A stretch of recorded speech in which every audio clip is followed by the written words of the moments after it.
అందరూ బాగున్నారా? నేను చాలా బాగున్నానండి. ఈ రోజు మంచి రెసిపీతో మీ ముందరకు వచ్చానండి. అదేనండి మన తెలంగాణ ఫేమస్ భక్ష్యాలు. దానికి కావలసిన పదార్థాలు చెప్తాను రండి. గోధుమ పిండి అండి, అందులో కొంచెం మైదా పిండి కూడా వేసుకోవచ్చు. నేనైతే ఇక్కడ అచ్చం గోధుమ పిండే తీసుకున్నాను.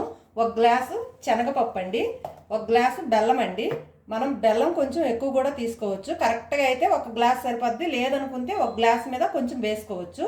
తర్వాత నెయ్యి అండి, ఎలచి పౌడర్ అండి. మనం ఈ గ్లాస్ శనగపప్పు తీసి బాగా కడుక్కోవాలండి.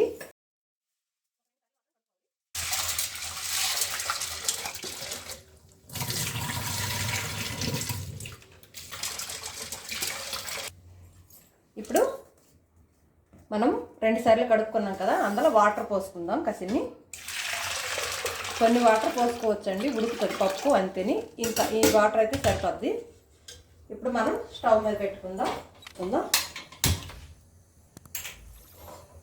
దీనిపైన మనం మూత పెట్టుకుందామండి.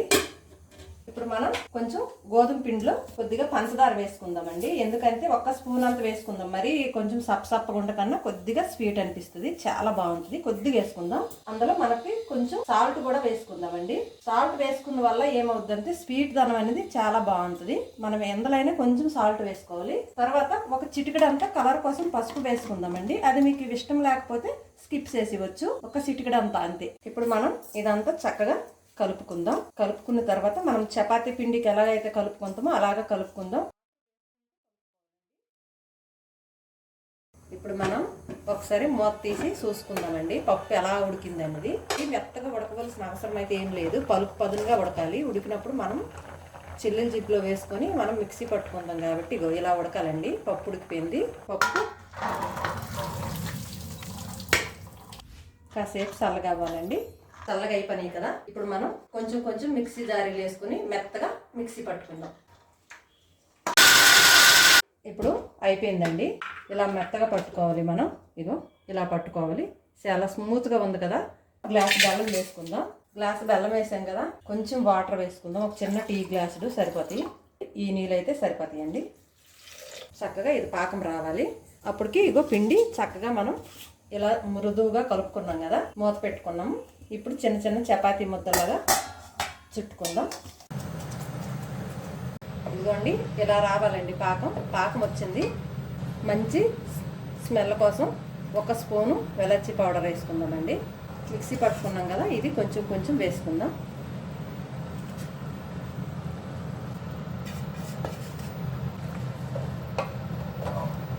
ఇందులో కొంచెం సోంపు కూడా వేసుకుంటారండి. మాకైతే ఈరోజు సోంపు అయితే వేయలేదు ఇందులో, కానీ కొంతమంది సోంపు కూడా వేసుకుంటారు. స్వీట్లో చాలా బాగుంటుంది. అంతేనండి, చాలా సింపుల్ అండి. కానీ ఈ పూర్ణం అనేది మనకి వారం రోజుల పాటు చక్కగా పాడవకుండా ఉంటుందండి. మనం ఎప్పుడు తింటే అప్పుడు నెయ్యితో బొబ్బట్లు వేసుకొని తినొచ్చు, చాలా బాగుంటుంది. ఇప్పుడు మనం ఒక మంచి కవర్ తీసుకుందామండి. దానిపైన నెయ్యి వేసుకుందాం. ఇది ఉంది కదండి, మనం ఇలా కప్పు గిన్నెలా చేసుకోవాలి. నేనైతే ఇక్కడికి హైదరాబాద్ వచ్చిన తర్వాత మా ఒక ఆంటీ వాళ్ళ ఇంట్లో ఉండేవాళ్ళం, సత్యరెడ్డి ఆంటీ వాళ్ళ ఇంట్లో. ఆ ఆంటీ నాకు ఒకసారి ఫస్ట్ టైం చూపించిందండి ఇలా చేయాలని. అప్పుడు అయితే నేను చాలా బాగా నేర్చుకున్నాను భక్ష్యాలు చేయడం. ఇలా మనకు నిండుగా పూర్ణం పెట్టుకుంటే చాలా బాగుంటుంది. ఇలా మొత్తం క్లోజ్ చేసేయాలి.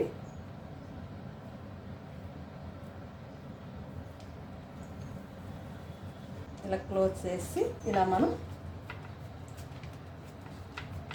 కొంచెం నెయ్యి అద్దుకొని మనకి ఎంత పలసగా కావాలంటే అంత పలసగా మనం ఈ భక్ష్య అనేది తయారు చేసుకోవచ్చండి. కొంచెం గోధుమ పిండి కదా, కొద్దిగా వీడిపోద్దేమని భయంగా ఉంది. కొంచెం అందులో మైదా పిండి కానీ కలిపితే అసలు ఎక్కడ కూడా వీడదండి, కానీ చాలా బాగుంటుంది. తర్వాత మనం చేతి అచ్చులు పడకన్నా ఇలా ఒకసారి పూరీలు కోలతో ఇలా అనిస్తే అయిపోద్దండి. స్టవ్ వెలిగించాం కదండి. ఇప్పుడు ఫ్యాన్ పెట్టుకుందాం. కొంచెం ఫ్యాను హీట్ అవ్వాలి. కొద్దిగా మనం ఫ్యాన్కి నెయ్యి రాసుకుందాం.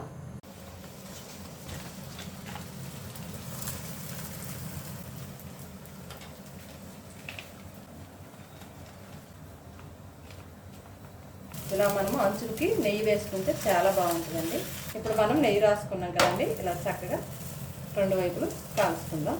మనము కొంచెము ఒక చిటికెడంత పసుపు వేసాం కదండి, దానివల్ల అనమాట ఈ కలర్ వచ్చింది. పసుపు వేసుకుంటే కొద్దిగా కలర్ వస్తుందండి. ఇదో అంతేనండి. చూసారా ఫ్రెండ్స్, వేడి వేడి నెయ్యి భక్ష్యాలు రెడీ అయిపోయేవి. ఈ వీడియో కనుక నచ్చినట్టయితే లైక్ చేయండి, షేర్ చేయండి, సబ్స్క్రైబ్ చేయండి.